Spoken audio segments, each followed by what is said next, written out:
Hello friends, आज के हमारे इस वीडियो सेक्शन में हम लोग ट्रेड फिनेंस का सेक्शन 3 स्टार्ट करेंगे, जो कि ट्रेड फिनेंस के ऊपर है। फ्रेंड, ये जो हमारा मॉड्यूल है ये बहुत ही इम्पोर्टेंट है, क्योंकि इस मॉड्यूल से ही सबसे ज्यादा क्वेश्चन जो है वो एग्जाम में आते हैं। तो इसमें जो सबसे पहला चैप्टर है, चैप्टर 3.1, वो है इम्पोर्टेंस ऑफ ट्रेड फिनेंस के ऊपर, यानी कि जो ट्रेड फिनेंस का इम्पोर्टेंस है वो किस वजह से है। तो नॉर्मली जो ट्रेड फिनेंस होते हैं उसमें कोई भी प्रोडक्ट जो है वो परचेज किया जाता है और ओवरसीज में शिप किया जाता है। तो इसमें जो है बहुत ज़्यादा टाइम लगता है, और ज़्यादा टाइम लगने की वजह से जो पेमेंट का शेड्यूल है वो भी काफ़ी लेट होता है। तो इसीलिए इस तरीके के ट्रेड ट्रांजैक्शन में एक्स्ट्रा टाइम और एक्स्ट्रा एनर्जी की जो है वो ज़रूरत होती है, और बायर जो है वो रिलायबल और क्रेडिट वर्दी होना चाहिए। इस बात पे भी ये जो ट्रेड फिनेंस है वो डिपेंड करता है।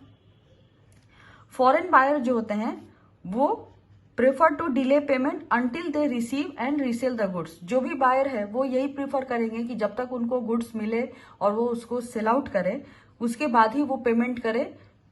यानी कि जितनी देर से वो पेमेंट करेंगे उतना ज्यादा उनके लिए अच्छा रहेगा। तो ट्रेड फिनेंस जो है ये एक अल्टरनेटिव सॉल्यूशन है जो कि प्रोवाइड करता है बायर और सेलर को, जिससे कि वो रिस्क और पेमेंट को जो है बैलेंस कर पाते हैं। तो ट्रेड फिनेंस में जो दो ब्रॉड कैटेगरीज हैं, उसमें पहला है प्री शिपमेंट फिनेंस और दूसरा है पोस्ट शिपमेंट फिनेंस। तो प्री शिपमेंट फिनेंस में जो भी प्रोड्यूस मतलब जो भी प्रोडक्ट को बनाने में, परचेज करने में, उसके लिए जो मटेरियल लगेगा उस प्रोडक्ट को बनाने में, उस मटेरियल को परचेज करने में और उसको बनाने में जो भी लेबर कॉस्ट लगेगा, ये सब के लिए जो फिनेंसिंग होगा वो हमारा प्री शिपमेंट फिनेंस में होगा। और पोस्ट शिपमेंट फिनेंस का मतलब है कि जो भी हमारा बायर है उसको इमीडिएट जो है कैश जनरेशन जो है वो होके मिले, तो वो हम लोग पोस्ट शिपमेंट फाइनेंस में देखेंगे। तो ये दोनों फ्रेंड्स, इस पे हमारा डिफरेंट चैप्टर है, तो वहां पे हम लोग इसको पूरा डिटेल में देखेंगे। फिर जनरल कंसिडरेशंस क्या क्या है ट्रेड फाइनेंस के लिए। तो सबसे पहला है कि financing can make the sale, यानी कि अगर ट्रेड फाइनेंस में हम लोग प्री शिपमेंट फाइनेंस या पोस्ट शिपमेंट फाइनेंस जो है वो एक्सपोर्टर को या इंपोर्टर को प्रोवाइड करते हैं, तो एक्सपोर्टर जो है वो गुड्स को प्रोड्यूस कर पाएगा, या फिर अदर एस्पेक्ट्स ऑफ सेल, मतलब उसको अगर सेल आउट भी करना है तो उसके लिए वो कैपेबल हो पाएगा। नेक्स्ट है फिनेंसिंग कॉस्ट्स। पहला तो हो गया सेल, यानी कि किसी भी प्रोडक्ट को सेल जो है वो बनाने के लिए ट्रेड फिनेंस किया जा सकता है।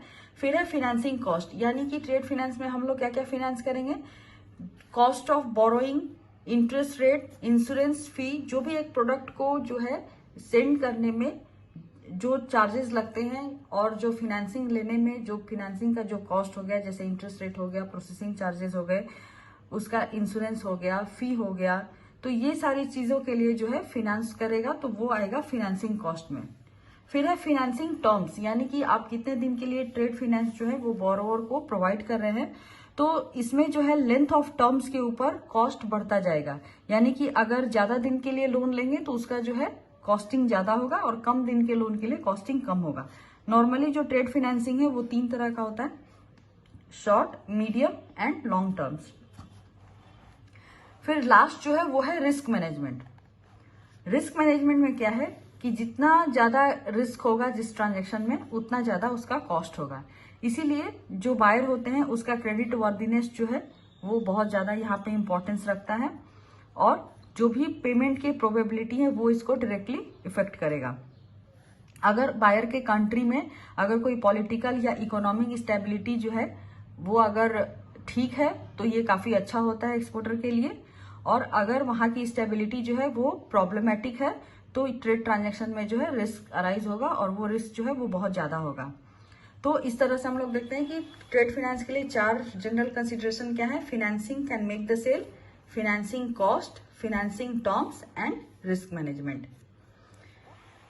अभी कोई भी बैंक है जो कि ट्रेड फाइनेंस करेगी, तो वो किस चीज के लिए ट्रेड फाइनेंस करेगी। तो सबसे पहला जो होता है वो है कैन द एक्सपोर्टर परफॉर्म, यानी कि जिस एक्सपोर्टर को बैंक जो है फाइनेंस प्रोवाइड कर रही है वो प्रोडक्ट को सही टाइम पे जो है मैन्युफैक्चर करके सही टाइम पे शिप कर दे।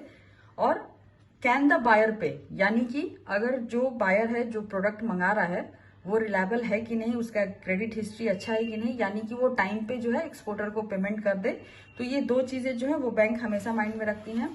कुछ ऐसे जगह पे जहाँ पे कि बैंक को या जो लेंडिंग इंस्टीट्यूशन है वो किसी भी कंट्री के या जो एक्सपोर्टर का कंट्री है या इंपोर्टर का कंट्री है वहाँ का अगर वो कमर्शियल या पॉलिटिकल रिस्क जो है उसको इवेलुएट करते हैं और उनको लगता है कि वहाँ पे कुछ अगर रिस्क है तो वो वहाँ पे गवर्नमेंट गारंटी प्रोग्राम जो है वो अवेलेबल होते हैं, जिसको कि वो उस क्रेडिट के साथ क्लब कर सकते हैं या ले सकते हैं, जिससे कि वहाँ पे रिस्क फैक्टर जो है वो कम हो जाता है।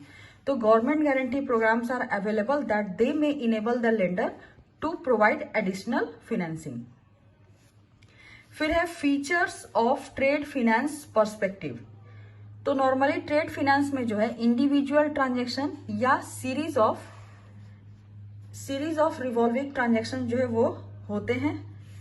All sales proceeds are to be collected and then applied to pay off the loan, यानी कि जिस ट्रेड ट्रांजैक्शन के लिए ट्रेड फाइनेंस जो है वो प्रोवाइड किया गया है तो वहां पे अगर सेल प्रोसीड जो है वो अगर पूरा का पूरा कलेक्ट हो गया है तो वो लोन को पे ऑफ करने के लिए अप्लाई किया जाएगा और उसके बाद जो रिमाइंडर बचेगा वो एक्सपोर्टर के अकाउंट में क्रेडिट कर दिया जाएगा।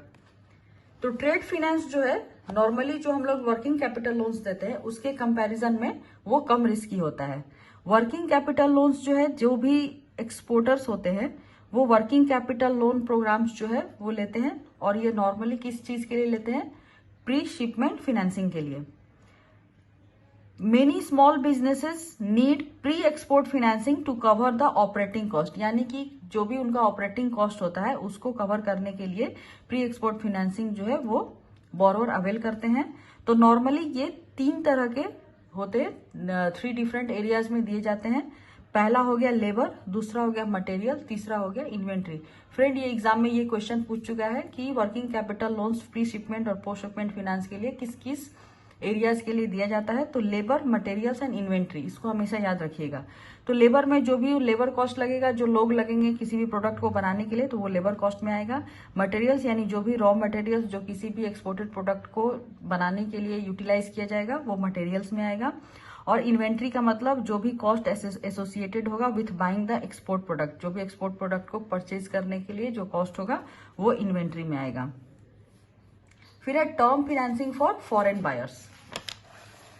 तो नॉर्मली एक यहाँ पे दिया फ्रेंड्स इंपॉर्टेंट पॉइंट कि एक बैक बायर क्रेडिट प्रोग्राम होता है। तो इस प्रोग्राम में क्या होता है कि जो एक्सपोर्टिंग कंट्रीज के कुछ फाइनेंशियल इंस्टीट्यूशंस होते हैं वो जो बायर है, जो फॉरेन का बायर है, जो एक्सपोर्टर से सामान जो है परचेज कर रहा है तो उसको वो लोग क्रेडिट प्रोवाइड करते हैं। तो इसी को हम लोग बैक बायर क्रेडिट प्रोग्राम कहते हैं। फिर है एक्सपोर्ट ट्रेड फाइनेंस। एक्सपोर्टर जो है वो प्री और पोस्ट शिपमेंट फाइनेंस अगर यूज करेंगे तो उसको हम लोग एक्सपोर्ट ट्रेड फाइनेंस कहेंगे। और ये वो किस चीज के लिए यूज कर सकते हैं, तो जो भी उनको परचेज या मैन्युफैक्चर करने के लिए गुड को जो रिक्वायरमेंट होगी उसके लिए वो एक्सपोर्ट ट्रेड फाइनेंस जो है वो अवेल कर सकते हैं। फिर है import trade finance. Import trade finance ये इंपोर्टर को दिया जाएगा। तो इंपोर्टर जो है ये इसको यूटिलाइज कर सकते हैं pre and post shipment finance के लिए। Post shipment trade finance can allow time for good to be sold prior to payment being made, यानी कि जो सेलर जो है जो सामान मंगा रहा है वो सामान सेल आउट करने के पहले जो है पेमेंट करने के लिए इनेबल हो जाएगा अगर उसने जो है pre and post shipment finance avail कर रखा है। तो ये इंपोर्टर को इनेबल करता है कि वो साइट बेसिस पे जो है पेमेंट एक्सपोर्टर को ऑफर कर सके। Pre shipment importer to pay for goods prior to shipment, जैसे मैंने आपको बताया फ्रेंड्स कि प्री शिपमेंट जो है वो ट्रेड फाइनेंस में इंपोर्टर को इनेबल करता है कि वो गुड्स को शिपमेंट के पहले भी पेमेंट कर सकता है जब मेथड ऑफ पेमेंट जो है वो एक्सपोर्टर के साथ अगर उसने एग्री कर रखा है। और इस तरीके के पेमेंट को हम लोग pre payment by clean remittance बोलते हैं, यानी कि सामान आने के पहले उसने एडवांस में अगर उसको पेमेंट किया है तो वो प्री शिपमेंट फाइनेंस के तहत भी उसको कर सकता है। तो फ्रेंड्स इसी के साथ हमारा इंपॉर्टेंस ऑफ ट्रेड फाइनेंस का ये जो चैप्टर है यही खत्म होता है। नेक्स्ट वीडियो में हम लोग नेक्स्ट टॉपिक के साथ मिलेंगे। तो तब तक के लिए keep watching our channel and thank you for watching this video.